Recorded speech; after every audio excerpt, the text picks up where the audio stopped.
Well, hi there, Falcon fans. We hope you had a wonderful holiday and a happy new year. Ryan Vallon here with head coach Chris Bergeron of the Bowling Green Falcons. And Coach, we're going to talk all the way back to the middle of December, where your team swept Minnesota State in a pivotal WCHA series.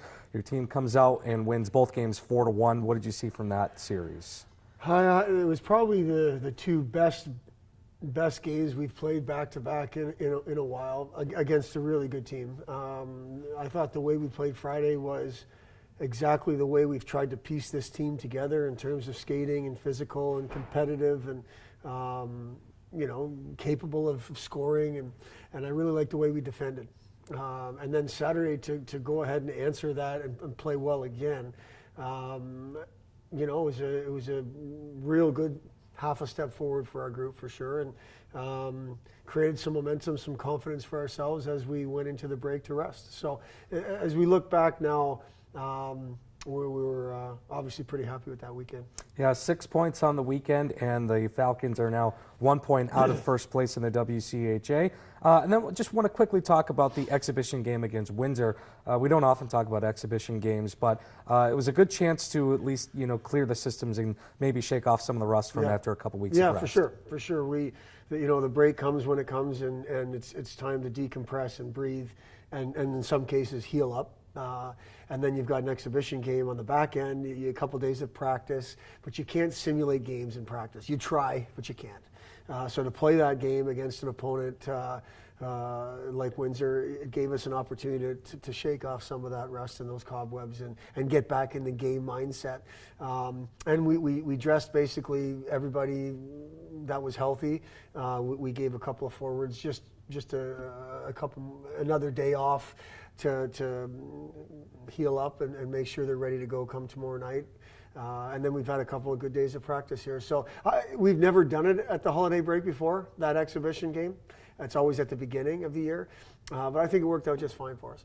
One player I want to talk about, Johnny Schilling, comes back to the lineup after a boatload of games with an injury. So he comes back up to the lineup, and what kind of impact does he make?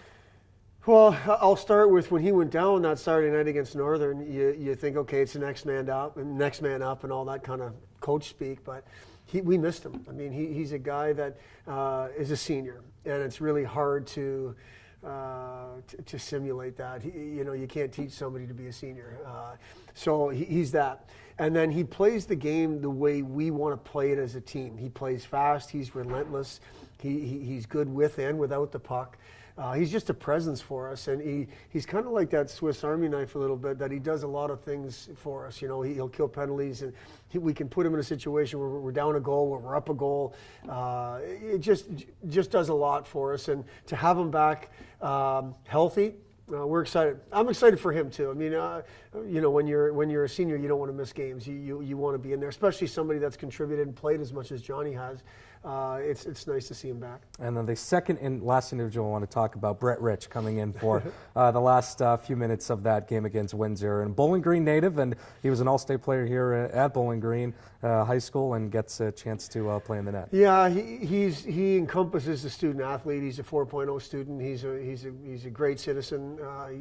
He tries as hard as he can every day, in whatever the task is, on or off the ice.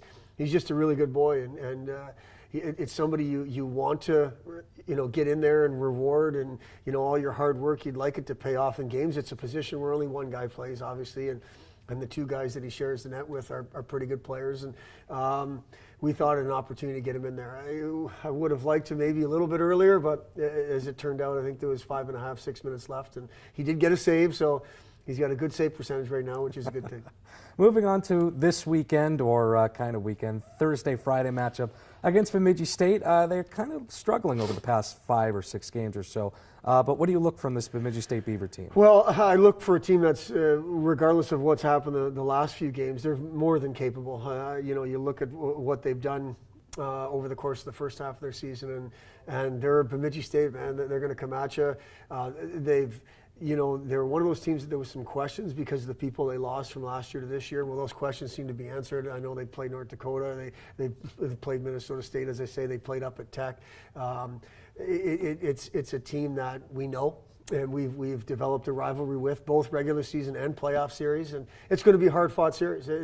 I feel like a broken record when I say that, because it is. Every series in the WCHA is difficult. This is going to be no different. They want to come in here and get their regular season second half off to a good start, just like we do. So I'm looking forward to a hard-fought WCHA series. Well, both games will be at 7:37 p.m. You can catch the pregame show live at 7:07 p.m. right here at the Slater Family Ice Arena or on the Falcon Radio Network. Coach, thank you very much for joining me. And we'll catch you next week on BG Falcon Hockey Weekly.